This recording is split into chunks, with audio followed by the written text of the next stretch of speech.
Netcasts you love. From people you trust. This is Twit. This one's been extremely popular lately. It just came out. This is the LG G2, correct? Correct. So the LG G2 is LG's new top-of-the-line phone. Before we get started, I just want to point out, there's been a few bugs that I've had with this phone, and it looked like it was just exhibiting one of those. Oh, now it's all working. Anyway, we'll get into that a little bit later. So the LG G2 is their top-of-the-line smartphone. There's a lot in this phone. It's running Android 4.2.2.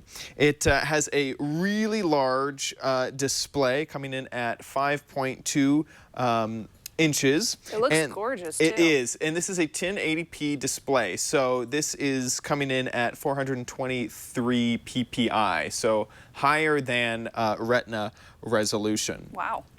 There's a whole bunch of sensors. You got your normal proximity sensors, your gyroscopes, your accelerometers, that sort of stuff, and a whole bunch of different noise-canceling mics. You have one at the top, on the back, on the bottom, so it cancels noise pretty well. In terms of what is underneath, the horsepower has a quad-core CPU, which means that running games and things like that is absolutely nice. Using the phone, it's buttery smooth. It's really, really nice. Very, very fast in that department. It has, I believe, 2 gigs of RAM, and it is a 32 gigabyte storage for the phone. Now, the hardware on this phone is by far the selling point. It has every checkbox selected. This is an LCD display instead of a OLED. But where it falls short is definitely on the software side. I'm going to go back to the home launcher here. The home launcher has a lot of things automatically added, which you may or may not want, like weather widget, things like that. You can see that I've actually kind of decided just to ignore the home launcher. I really didn't like the way that it transitions between pages. I didn't like a lot of the stuff that it did. I didn't like the app drawer over here on the side. I didn't like how they decided to display apps. So I went ahead and launched Nova Launcher, and that's how I decided to use my phone. So I went ahead and modified the phone. Next is something you use every day, which is notifications. This is your normal notifications pane, and you can see that you don't have not 1, 2, 3, but 4 rows of crap that is incredibly hard to disable. Originally, but you can get rid of it. You can get rid of 1 row. You can get rid of Q-Slide here. I could not get rid of any of this. And I tried installing drop-down shade notification, a notification shade modification. It's a lot of words that all sound slightly similar. And they don't work as well as the stock notification shade. So I was really bummed that the stock notification shade has all of this cruft.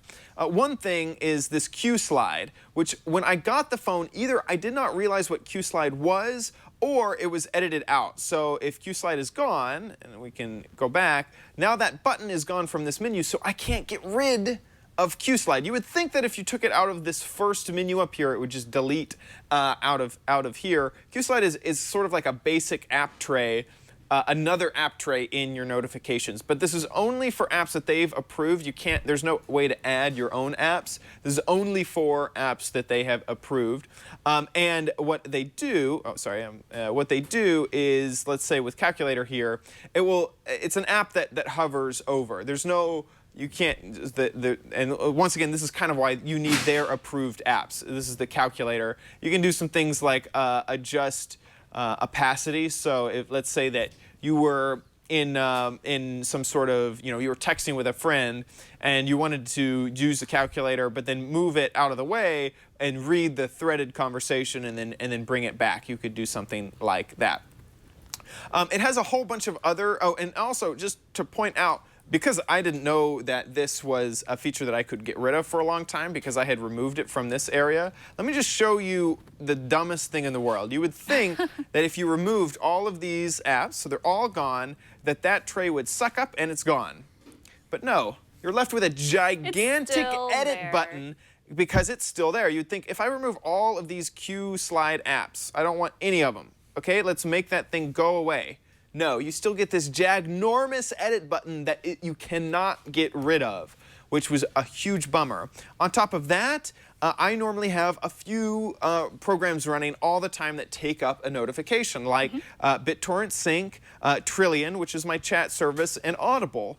And if I have all of those enabled, I get a full page of stuff I cannot get rid of because of all of this taken up by LG's stuff. Now, of course, you can scroll up and get to your normal notifications. It has a few other things built in, so let's go ahead and load up a few apps. This is a way to save apps off to the side. If you use a 3-finger swipe, you can save apps away off to the side. Let me do it with Maps as well. It's going to find me in Petaluma. That's our studio. And so I've saved it off to the side. And so if I want to, I can 3-finger over, and I can see the apps that I have over here on the side. I could flick them away if I didn't want them, or let's say I want to get back into my Twitter client. I could, and then I could get rid of it. Now, if you do that, if you pull them back and you say, you know what, I'm back in Maps, that's great. I'm going to go home. Let's go back to Nova Launcher and bring it back. Well, Maps. Nova Launcher. You can see why something like this is incredibly annoying. It can be irritating. There's no reason for it. Did I get rid of? Apparently, I got rid of both. I got rid of them both somehow. It doesn't stay there. If you go back, it's gone. It's gone now. It feels like every single software interaction that they tried to add on top of the phone fell completely flat. Some of the other things you have, I need to kind of bring them back here. If I bring back Q-Slide, well, anyway, some of the other things that they have are actually, I do need that. I need to bring back Quick Memo. Your hand looks great today. Thanks. I need to bring back Quick Memo. They have some quiet mode, quick remote, those sort of things. These all come on the phone when you get them. So here's Quick Memo. What this does is it basically takes a screen grab of what you're looking at, and you can write on the screen. Let's say you don't want the screen behind it. You can drop down a little note, and you can write stuff on it. This all comes pre-installed. You could even do something like, let's say that you were like, okay, Mom, your email is this one right here. This is the email that you need, okay? Always use this for email. Don't use any of the other apps. You can actually offer this mode that allows it to place on top, and it's there. Now you can actually use the phone, and it's still there. So you could, cool. you could do that. It's kind of a neat feature, but it comes installed on the phone already. This isn't a feature that you can decide that you don't want. So they have quite a bit of bloatware already. They have quite a bit of bloatware. In fact, it was hard to count the amount of bloatware. If I go down into settings has changed. This is a heavily skinned version of Android 4.2.2. Settings, of course, look super different. You got your display set. You have the Samsung-esque smart screen features where if you're looking at the screen, it'll look at your eyeballs and see if it should keep the screen awake or not. You have that sort of stuff. But if I go into apps, you can see a lot. If I go over to all, there's a ton which I have disabled. You can see the little disabled thing next to them. This is featured apps, file manager, Facebook, device help, over here, city ID, clock widget, so all lots. of these things, lots, AT&T locker, messages, navigator. I mean, there's so much bloatware on this phone, it is ridiculous. So let's get into pros and cons. First, for the pros, this is definitely a fast phone. I really do like the quad-core GPU. On top of that, I really liked the screen.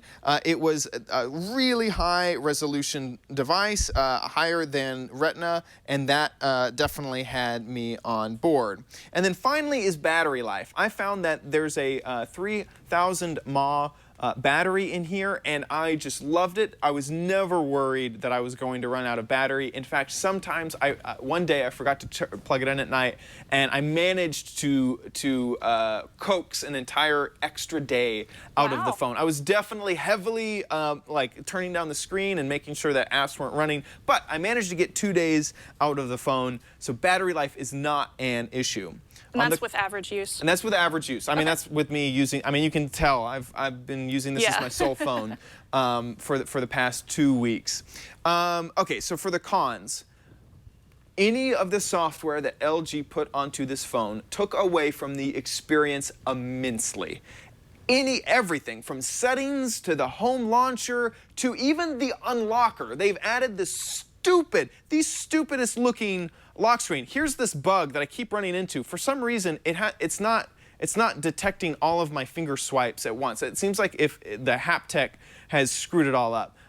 Sorry, I hit the, there's 2 settings buttons right next to each other, which drives me nuts. One, lock screen is under display, which makes no freaking sense. It should be under general and then under security, but it's under display. So if I change my lock screen away from pattern, and turn it to, well, here, actually, one thing, before I do that, let me lock the phone, bring it up. They do have one feature that I really liked, which was guest mode. So if I use a pattern which isn't my normal pattern, it will launch into guest mode, which has only a few apps, which is kind of a cool feature. So if you want to let somebody make a call hey, I have the newest phone, check it out, here, I'll put it in guest mode. So now if I put it into swipe, and let's use particle as the default, and I'm also going to turn up, I don't know why I keep going home, I'm going to turn up the phone, but here's particle. Oh, it's so beautiful, oh my gosh. Let's also, instead of particle, let's do dewdrop, and this time I am going to turn up the phone. Dewdrop is this. Here, I want you to listen to the sound too, so it does that every single time you open the phone. Really some just horrible design choices. One thing that I do need to mention is that the volume rocker is not on the side like you would normally suspect. It's on the back of the phone. So you have a volume. So this is a big thing that they've been touting. You have volume up and down, and this is your lock button. There's also an LED around it, so if you turn on your phone or you get a notification, this LED will light up. So you have a status LED on both sides, which is kind of nice. Do I like this feature? No, I don't care for it. Putting this here does not help in any way in any ergonomic situation. Many times I found myself putting my thumb on the front of the screen so that I would have enough leverage to unlock the phone, which just puts a big old fingerprint on the screen. I don't find that this is any more useful than something on the side. If for some reason you have, I mean, I don't even think that there's a disability cause for this. And also, many times I would try to search for it and smudge up my camera there. And so I'd go to take a photo and then have to unsmudge the camera and then take the photo. There is one thing that I do like, which is you can hold down the volume button and then it launches, I think if you're locked, if I lock the phone, you hold it down and then it launches into the camera app. And then you can also use any of the volume buttons to snap a photo. Oh, that's nice. In terms of photos, this is a 13 megapixel snapper on the back and a 2.2 megapixel snapper on the front. Great photos, absolutely love them. Especially with 13 megapixels, you could zoom in, crop. I was taking lots of video for vlogs. You can see eventually we were on the bay for the America's Cup. And you can see cats, you can see cheesesteak, you can see me, you can see... The camera looks pretty good. Yeah. I'm not sure about low light, though. So this was the best low light example that I have. We were in a bar, and there was enough light to capture the photo. Low light was not perfect. It is not something that can deal with the Lumia line of phones. We were really testing out, you can see, here's all the tests of low light, like jumping up the gain as much as possible. Yeah, I believe we were testing this against Alex's phone. Yeah, against Alex's phone. He had a Lumia, I think it was the 1020. His phone totally bested my phone. But you could still, this was definitely very low light, and you could still get what you wanted. This was on the bay, we were on a ferry, and you can see that there's a pretty good amount of detail in this. This is, I think, an already cropped photo. Here's a full photo, and if I zoom in there, You can see all the little boats in there. I mean, this was pretty impressive, the 13 megapixel camera. It also has optical image stabilizers, so you get that as well. Sorry, I was in my cons. You totally went to a tangent. I did. I went into a big tangent before, but and then the back controls were my secondary con. Was that I didn't really love this. It made me smudge the camera. It also has an LED flash. So would you give it a buy, try, or don't buy based on that? This is a very hard decision because truly the hardware is phenomenal.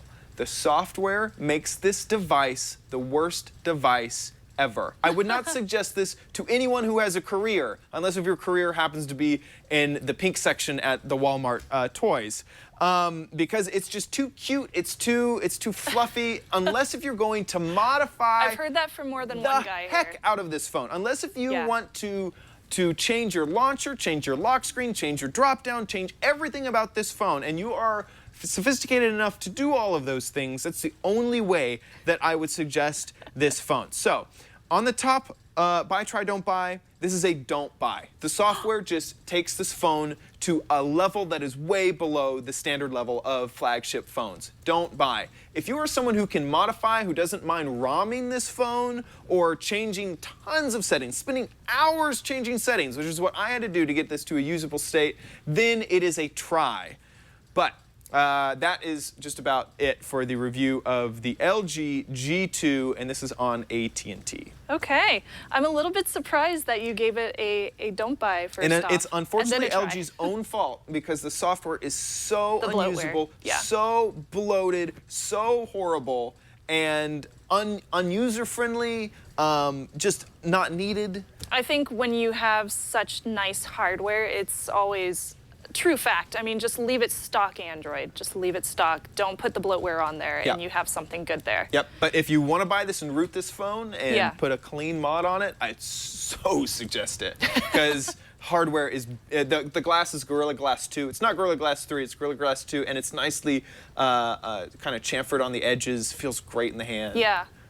The back gets a little It's bit. lightweight. It's lightweight. It's thin. Yeah. The back gets a little bit of fingerprinting. You might want to see the fingerprints on the back. You can definitely tell the plastic back has lots of fingerprints. But other than that, here you go. Let's see. It's the weight. Oh, it's 5 wow. ounces. Yeah, I can feel a big difference between my phone and your phone, which Yeah. I'll get to this one in just a second. Thank you, Chad, so much. Of course. Where can people find you? People can check out my personal YouTube channel at youtube.com/omgchad. I do before you buy. I do This Week in YouTube, which is twit.tv/TWIYT, and OMG Craft, so twit.tv/OMG Craft, which is a Minecraft show. Yay! It's very fun. Actually, one of my little cousins watches it. Oh, good. Yeah, it's so cute. Good, I good. introduced him to it, and Awesome. he loves it. Yeah, Awesome. he's Thank like you. 9 years old, so don't curse on that show, okay? I won't. It'll always be family friendly. Thank you so much, Chad. That was an excellent review. I Thanks, appreciate Shannon. it.